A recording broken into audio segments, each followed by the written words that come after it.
You're listening to Dumb Talk Podcasts. Hello, and welcome to episode 8 of Dumb Talk Podcast. I am your host, Sandy. And I'm James. Just a reminder to make sure to check us out on iTunes, TuneIn Radio, Google Play, and Stitcher. And soon to be iHeartRadio. I recently sent the email. Now we wait for the great gods in the podcast department of iHeartRadio. We're also on the Blueberry and Spreaker podcast directory. You can also find us on YouTube by searching Dumb Talk Podcast on YouTube. We have no current videos. However, we do have audios of the show, so if you don't have any of the other platforms, you can jump on YouTube. We'd appreciate it if you'd download, rate, subscribe, and leave comments to let us know how we're doing. And also, if you'd like to support the show financially, you can do so at patreon.com/dumbtalkpodcast, where we currently have rewards range with our $1 a month plan up to our $20 a month plan. $1 a month will get you credits on our upcoming podcast. We'll shout out your name. And with that, let's go ahead and get started with episode 8 of the Dumb Talk Podcast. And today's episode is a full dedication of the weekend release of the Power Rangers movie. I want to give you a heads up. It's going to probably be some spoilers, so please be advised. No, for sure, there's going to be spoilers. So let's continue, James. Okay, so I'll start off. I thought the movie overall was very impressive. I didn't expect much going into it, and I think that's why it impressed me so much. I have heard that some people don't like the film. I'm not really for sure why. This has all the simplistic details for a great film. It's very family friendly. It's not over the top. It doesn't try to make too many references back to the old school. So while it is nostalgic that it is the Mighty Morphin Power Rangers, it does include new attributes than what we got from the show, what we got from the original first movie of the Mighty Morphin Power Rangers. Overall, I would have to give it a score 8 out of 10. I totally agree. I like the fact that they use some of the characters from the original Mighty Morphin Power Rangers. They used Billy, Zach, Trini, Kim, and Jason. Oh, so the names, not the actual people. Okay. Well, spoiler alert, yes. Amy Jo Johnson and Jason David Frank, the original Green Ranger, White Ranger, Red Zeo Ranger, Red Turbo Ranger, Black Dino Charge Ranger. And I could be missing one out. He's been so many Rangers, I've totally forgotten. But yes, spoiler alert, they are in the movie. Yes, and what's interesting actually about that is that's a cameo, what they call a cameo appearance. And they originally shot that scene, they had shot another scene originally, and they didn't like it, and they knew it was going to end up on the cutting room floor, but they wanted to include those two, so they, at the end of the movie, they do show those two. So that's how that came about. So I'm actually looking forward to getting just the movie on DVD, just for that exclusive scene. Well, to be honest, for me, this movie was so good, I would pay to go to the movies and watch this movie again. Oh yeah, for sure. It's definitely worth checking out, whether it's a matinee or even if it's on a weekend or another night. But again, the movie is worth it to go and to witness. When I left the movie theater, everybody was clapping. It was really good. And like most films that now they include a little scene afterwards, a lot of people didn't just get up and leave. They waited to see it before the credits rolled so they wouldn't miss out. And I guess there's going to be a sequel. But by the way, the that ending scene that you're talking about, how it ended, it seems like there's gonna be a sequel, because who did they mention? Tommy Oliver, the original Green Ranger. The name of the original Green Ranger. It's not going to be Jason David Frank. I think he's done. he'll do cameos and he'll mention it, but I don't think that he's going to actually start being a Ranger again. Let's hope not. Well, I don't I'm think ready so. for the franchise to move on as far as him being a Ranger. And let's be honest, he's not in that teenage, he doesn't look like a teenager anymore to be doing Yeah, that. he can't be a teenager with attitude with a fully grown beard. Yeah. Or matured. 5 o'clock shadow. Yeah. But, I mean, if they do make a sequel, I look really forward to it. It seems like, they've put this movie to a new level, a whole different Power Rangers.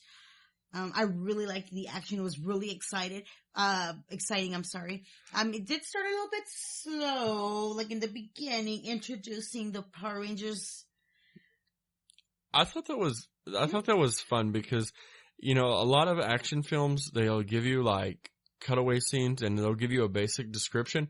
But this actually, what I liked is that they took the time to build the Rangers up. That way it wasn't just teenagers with attitude. It was, you got to see the attitude, you got to see the actors. You had to see them actually work their asses off. Right, to become a team. But what I like, before we get there, what I liked is that they showed, Jason, he had gotten in trouble. Like, the original Jason, he just seemed more of a jock. And for that era, I guess that was relevant. So I think they did a great job of coming back into relevance with with the Mighty Morphin brand by actually having them be troubled. Not just teenagers with attitude and like showing just stereotypes. They did really good as far as giving the action to it. And not only that, just the way how they switched some of the things around. I mean, in the original Mighty Morphin Power Rangers, they were all just a group of friends.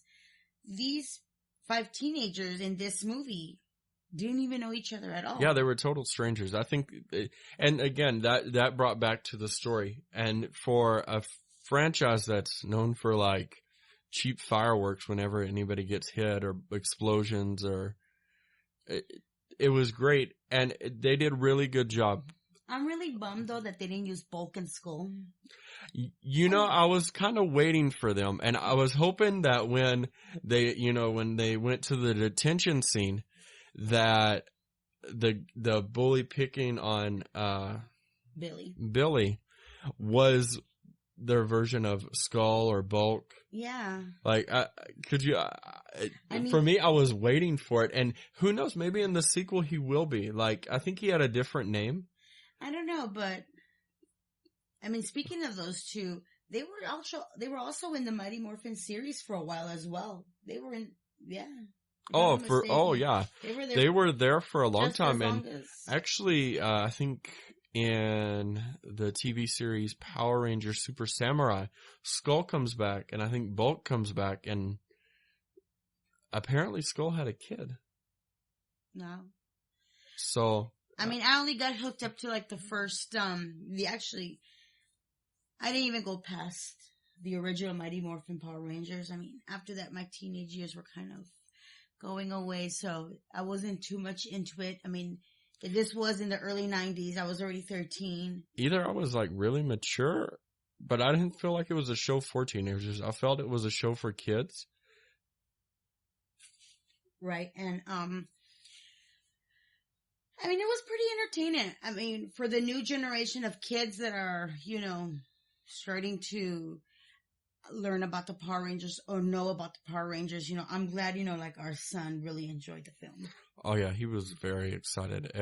And what was cool is that the music, like they would get ready to do the Power Rangers theme, which I actually really enjoyed that rendition or version of the Power Rangers theme. They should have played more of it though. I think that would have been pretty cool, but I thought, you know what, like it was always teasing the nostalgia and then they would take it away. And I felt like that was just great, work because obviously as soon as they hear Go Go Power Rangers, like, you get pumped and our son, he was very pumped. He was over there rocking an air guitar and he was all like, that was so cool. And he was like pumping his fist. He was all very excited. So I was hoping to hear their little watch sound. I would have preferred it like in a ringtone. Imagine like they had like one of those sports bands and that was their morpher. I know that would have been cool. I think I'm gonna go change But my that would have been a crazy possibility. I thought it would have just been a stupid little detail, but they were all like very fitness active. I think I'm gonna go change my text tone, like on my phone, my messenger. Oh, to the Power Rangers. Mm-hmm. Oh my god, I don't know. It was a really great movie. I really enjoyed it. I'm still surprised that I guess I was searching online and I had seen that still Beauty and the Beast has made more in the box office, but I'm not really surprised because that is a blockbuster hit. I was actually doing research on my own and I was listening to a fellow movie reviewer, and they were talking about how blockbusters usually hit the mid to high 50s drop off. Like, say the movie does 10 million, it'll only do about 5 million or a little less in its second weekend. And Beauty and the Beast was in the higher 40s. So that was good for that film. And it's about ready to hit $1 billion worldwide. Wow. So after this week, I would probably expect it to do $1 billion. Power Rangers, I do expect it to hit at least 500 million, maybe 750. I don't expect it to do $1 billion just because as time goes on, I think it will dwindle down. I don't expect them to stay in the high 40s, though. I do expect them to lose 50%. Right. I have a drop-off rate. Even though, who cares if the movie didn't make, their revenue. All I care is about great action, great storyline, great special effects. Oh, I love those special effects. Oh yeah, the special effects were really good. What I liked is it seemed like you would go to one layer and it was a special effect to another layer, and then all of a sudden it's a special effect to another layer. So they did really good, I think, with... I loved Rita Repulsa. Oh, Elizabeth Banks did a great job. She was very evil, but I wanted to see more of her. That was the thing for me. They started off with a slow build and it went a little bit... It sped up. And it needed to, but I wish there was like 30 more minutes of the film because I felt like if we could have, but again, I'm an original Power Rangers fan, so I expect her to make one monster, then make it grow, and then the Megazord comes out, and then, they save the day. That was one kick-ass Megazord though. Oh yeah, it doesn't have any, like, it's totally its own Megazord. It doesn't have any, it doesn't have any similarities to the original Megazord. It's like its own. And I felt that was great. I thought that was a great touch. Yeah, that's the moment I was waiting for. I was like, I want to see the Megazord. I was just waiting for that moment. Even though you probably had seen like 20 toy commercials for it. I know, but I just wanted to see the actual. Actually, you know what? I didn't see any of the commercials with that toy. Oh, so you don't watch Nickelodeon with our son? I had to see like 5 or 6 like every Saturday. Yeah, but I was just so looking forward to seeing that Megazord. It was great. I still don't have like the proper words to express how well that movie was. Oh, it was very great. Like now I want to listen to the theme song from the movie. Overall, let's do a direct comparison. I feel like we're at that point. Or do you want to talk more about like some of the acting? Something that was funny to me is that Rita originally captured the Rangers and she goes, where's the Zeo Crystal? Now the Zeo Crystal in the TV series was Power Rangers Power Rangers Zeo.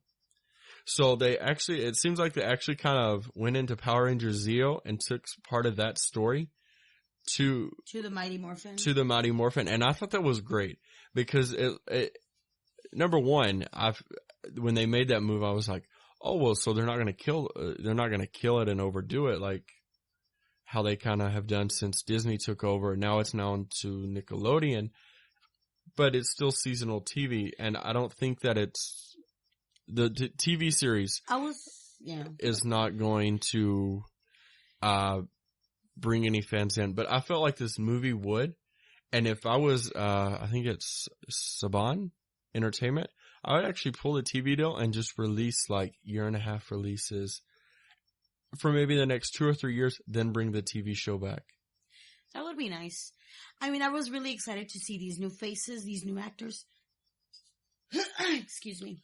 One of them, one of my favorites, because I was looking forward to see this young girl, Becky G. She's Oh, is that the Mexican singer you were telling me about? Yeah, she's or the Latin singer? She's a Latin singer. Hispanic? Yeah, he's Hispanic. That I was really looking forward to see her act. I think she did a great performance as an actress. I was so excited just to see someone that's, from my Latino culture, to be a part of this awesome project. Yeah. And you know what is interesting to me? People, and I'm just gonna throw this out here. I haven't seen the movie yet. I think we're gonna see it this weekend. We're gonna see Beauty and the Beast this weekend. People threw such a fit over a gay actor in the new version of Beauty and the Beast. Yet the Yellow Ranger, I don't know if she confirmed that she was, but they threw out that she could potentially be gay. Or homosexual is the proper terminology, I believe. And I didn't see any parents get up and walk out. I didn't hear any backlash online from it. So it's kind of hypocritical if some of these people are like, oh, I'm not going to go see Beauty and the Beast. They have a gay actor. They have a gay scene. Okay, are they having sex in Beauty and the Beast? Probably not. Are they kissing? I don't know. Maybe they're just holding hands. I look forward to looking at that scene, and then maybe I can come back and say, oh, yeah, that was too much, or I can, confirm that it was nothing. But then when it comes to an action film, they have hints that I'll say I don't think she's a supporting actor. I think she's one of the lead actors or actresses. She could be gay, and nobody throws a fit over it. Why is that? Why? I don't think it's a gender thing either. I don't think it's, or maybe it is, because I don't see a lot of fits getting thrown over lesbian advertisement as I do homosexual. Maybe it isn't, maybe it is, but I just thought it was very hypocritical that it was the biggest noise in the room about Beauty and the Beast outside of the film and everybody's portrayal and all the musical or musics to it. I mean, and even if so it was probably just a brief, like you said, a homosexual thing. I don't even think her, like you said, if anybody noticed, they would have walked out, or if there was all these homophobes. But like you said, the movie kept on going. Nobody got up. Our son didn't even notice, or didn't even know what was going on. I mean, and that's the thing is that, well, you know what? That's a different rant. I'm just gonna say, I just felt it was kind of funny, and by funny I mean interesting. I don't mean haha funny. I mean it's very interesting to me that people didn't throw such a fit over it. Now, we'll move on. Billy was very well portrayed. I think he looks like he suffered from anxiety. He was very lonely. That was a great character element to him. And a whole totally different Billy compared to the original Billy. I mean, they had both Billys, comparing them. They had, the same nerdy type of character. Right, they were very good, with very smart, really intelligent. I thought that was so cool they had made him a hacker, because hackers often get a lot of heat. And here he did something not necessarily good, but he tricked Jason's bracelet after Jason was placed on house arrest for, I guess stealing a mascot and wrecking his car. And he may have been drunk. I don't know. I mean, these two were completely different, yet they were, at the same time, they were the exact same Billy. Just like you said, a different, perspective. Right. Billy in the original series was this good, wholesome, nice kid who just happened to be a dork. Right. And, Billy in this series appeared to be like a hacker, a modern day computer, but you could tell that the loss of his father was definitely, he was so lonely on the inside that he would just go and do things that him and his dad did because he missed it. And I felt like that was just such a strong emotional thing to place on that character, but this actor portrayed it very well. Like, you could see him kind of talking to himself. He's very nervous. He's very anxious. And people would have to say, stop. That's too much. Or stop. Don't worry. Don't stress. Relax. Yeah. I mean, this Billy was like a loner type of Billy, but he did a great, this kid did a great performance as Billy. Let's talk about Kimberly. Kimberly, like, I fell in love with the Pink Ranger all over again. This Kimberly, she was very, how do you say it? She was kind of spunky. Like the original Pink Ranger, she was like the all-American girl. And they started, like cheerleader, very popular, gymnast. Right, gymnast, yes, exactly. Now this girl, she was on that route, and apparently, I guess she punched her boyfriend and knocked out his teeth, and this was kind of a weak point for me. I just thought that was kind of dumb that people hated her because she hit her boyfriend and knocked out his tooth. It didn't make any sense. I would have loved more story to it. Yeah. But I guess like... This was more of a...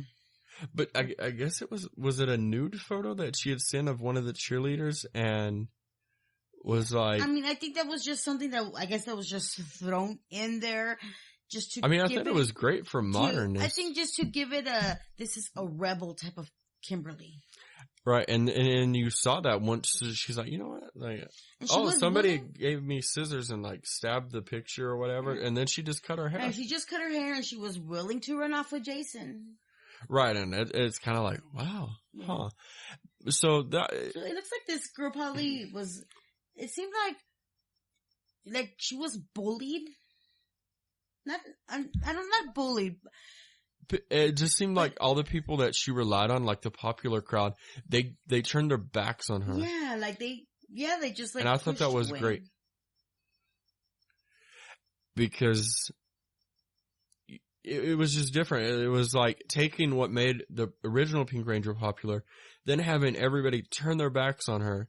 And now she's like, oh, well, who do I have left? And now she's back in detention, which, by the way, I thought the detention scenes were great. I love when Jason came down and that kid was picking on Billy and he's like, oh, you want to do something? And then he catches the guy from hitting him and he just slaps him. Yeah. And he's like, did you just slap me? And he's like, yeah. Yeah, I thought that was pretty funny. Let's move on to the Black Ranger. Let's talk about Zach. Zach was very well cast. Very. The original, he was... The thing with the Black Rangers, I know a lot of people want to try to make it seem like, oh, he's the Black Ranger because he's black as far as his skin color. I don't have any direct knowledge to not confirm or deny those rumors. However, the Zach in the original series was... how do you say it? Like, he was very urban. And he was like a break dancer, which for that time, I won't say it was like taboo or not of that era, but it was definitely something new and fresh. And obviously it died in, I want to say the 90s, and you can see it in small circles and small music venues somewhere.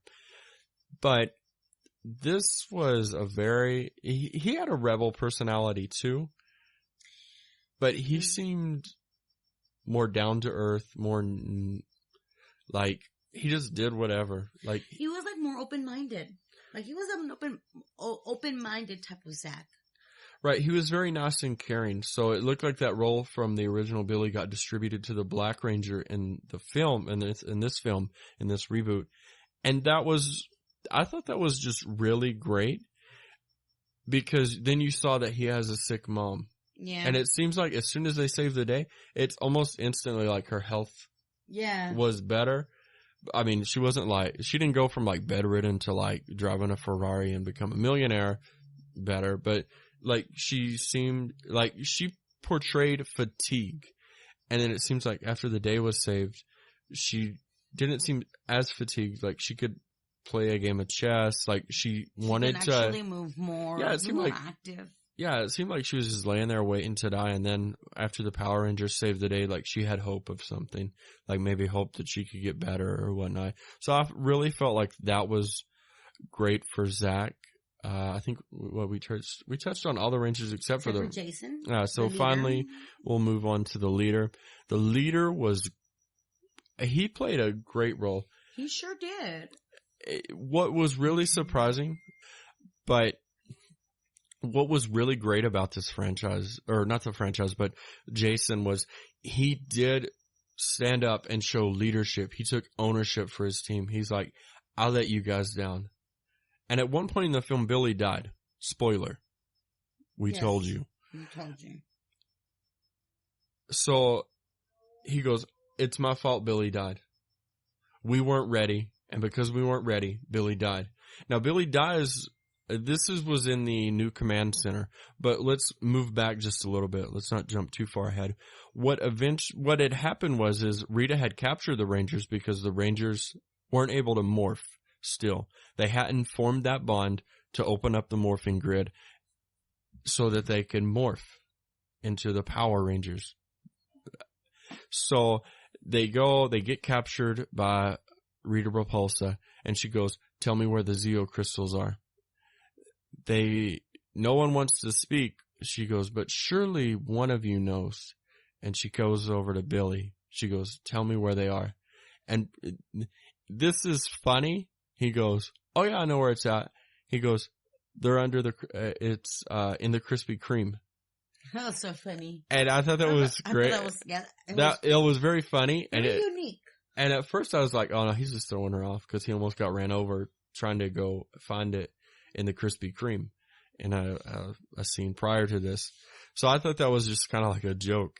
But no, it was not, actually.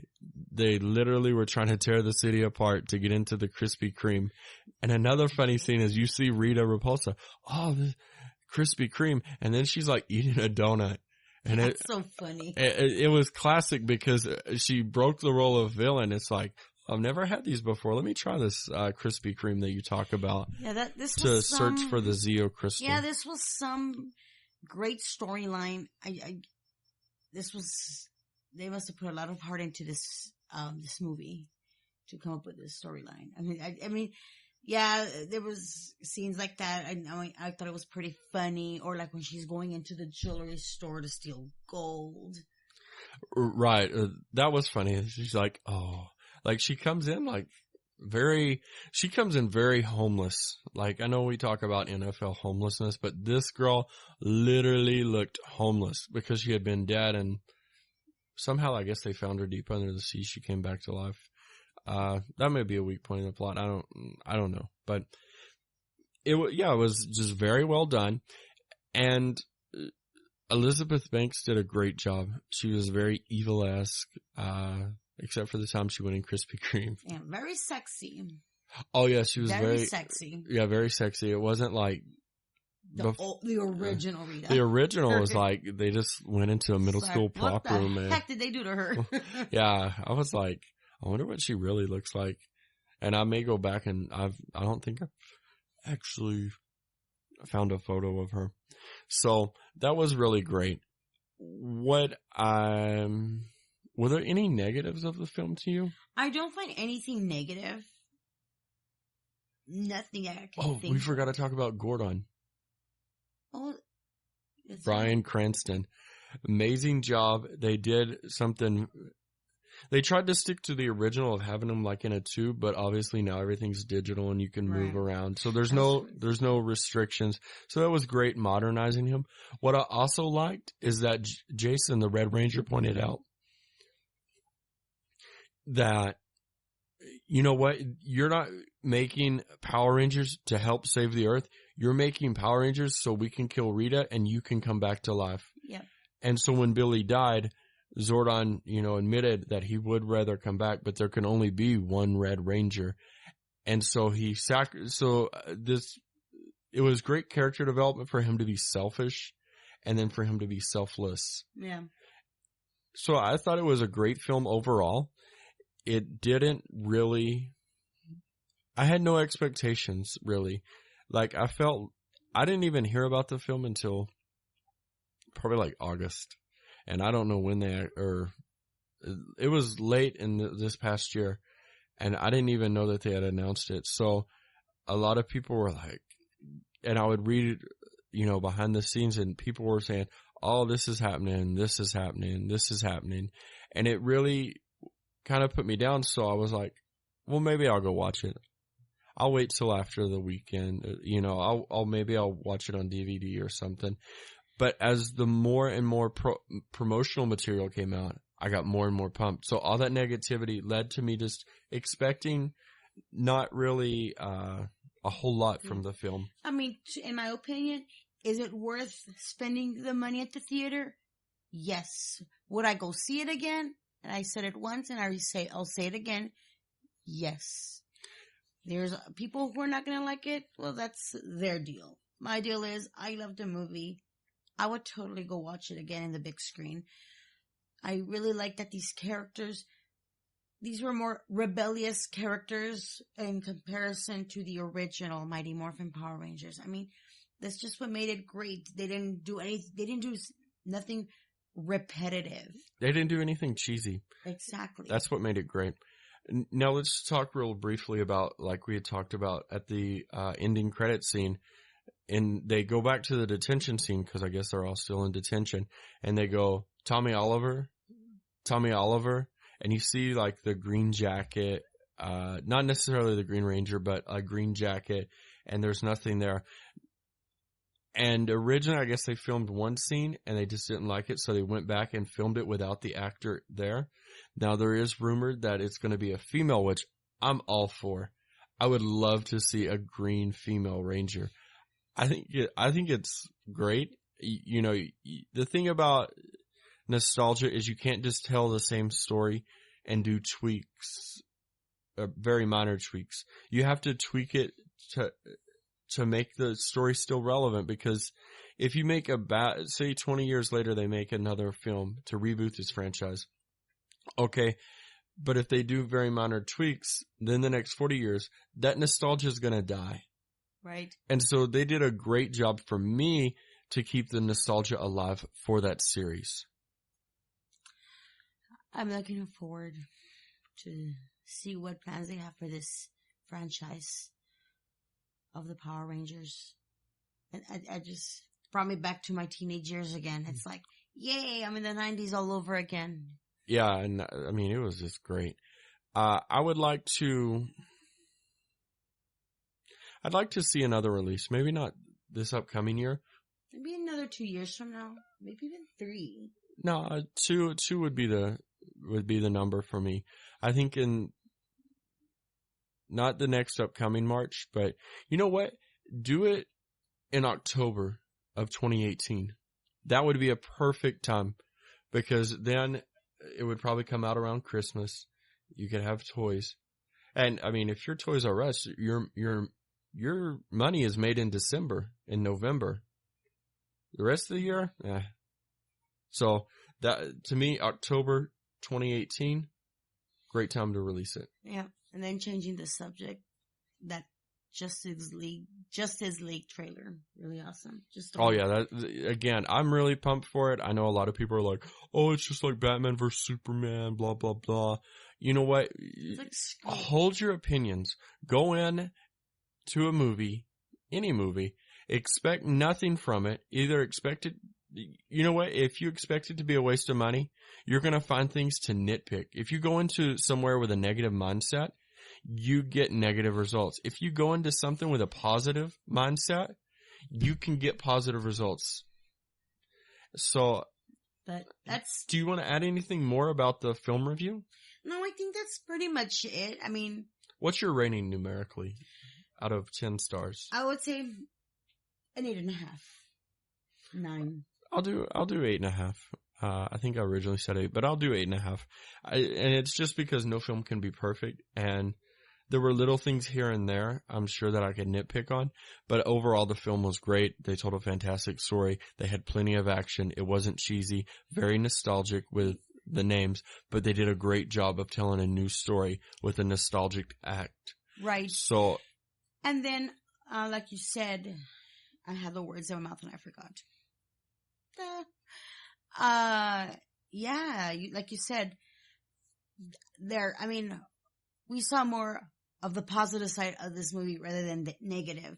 there may have been some, like you said, negative right there spots in between the movie, so for it. But other than that, I can't say anything negative. I mean, I can tell you a long list of movies that within the first 15 minutes, I start falling asleep. And that's the way of me realizing that movie sucks balls.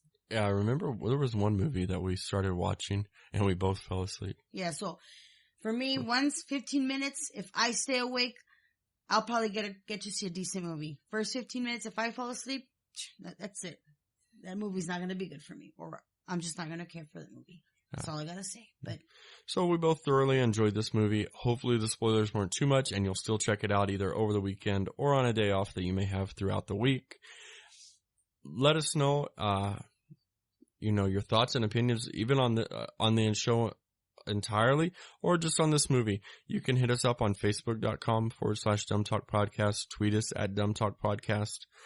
Can I add something now, or do you want to wait till the next episode? I wanted to talk about the big move for the Raiders. We can talk about it on the next show.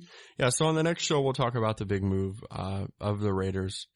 We'll give our opinions. I don't know if we're going to agree or disagree on this, but we'll see. So on episode 9, look forward to the big move of the Oakland Raiders. Maybe even some new rules from the NFL. I know they just broke some today, but I'll definitely do our research and take some notes to bring our opinions to you. And then next Sunday's WrestleMania, right? Yes, next Sunday's WrestleMania. So I'm not sure what we're going to record. I'm not going to do a WrestleMania review. I just don't think a lot of people are interested. Well, there's certain a niche for it. And this will just be our little ramble before, we close up this episode. But I have other podcasters that I listen to that I don't think I could do a better job than. So I'm not going to try and go out of my way to try to get some of those people in to our podcast. Yeah, because for them, that's their strong point of their shows. Well, they don't do anything else but that. So, yeah, so again, we're constantly revolving with news, entertainment, our opinions. But anyway, so no WrestleMania review. Sorry about that. Maybe if you tweet me personally at JamesMania88, maybe I'll give you my thoughts, because I do plan on getting the WWE Network to watch NXT TakeOver. NXT TakeOver, I think Orlando. Yeah.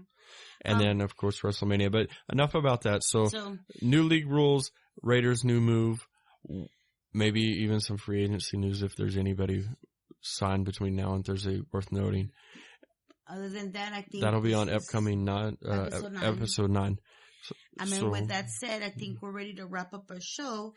So don't forget, we are on iTunes, TuneIn Radio, and Google Play and Stitcher, and our the Blueberry and Spreaker podcast directory. Right, Blueberry and Spreaker podcast directory, yes.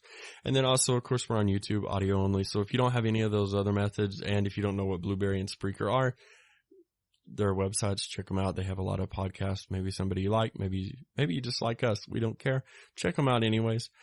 We do look forward to filming, though, our actual videos. Yeah, I think we do look forward to filming, and I think it's just really that we're... For me, it's just I'm a haircut and a shave away. And for you, I don't know what you're waiting on. Maybe just a good day to play around with editing or whatnot. So, yes. So, there you have it. Let's quit rambling. That's episode 8. Thank you for listening and tuning in to us, hearing our opinions. If you do want to financially support the show, you can visit us at patreon.com/dumbtalkpodcast. We have reward tiers from $1 a month up to $20 a month. And each reward tier is self-explanatory as to what you get. And who knows, maybe we'll add a new tier and put in like a package of things. So once again, thank you for listening to our Dumb Talk. Stay dumb, everybody. Bye.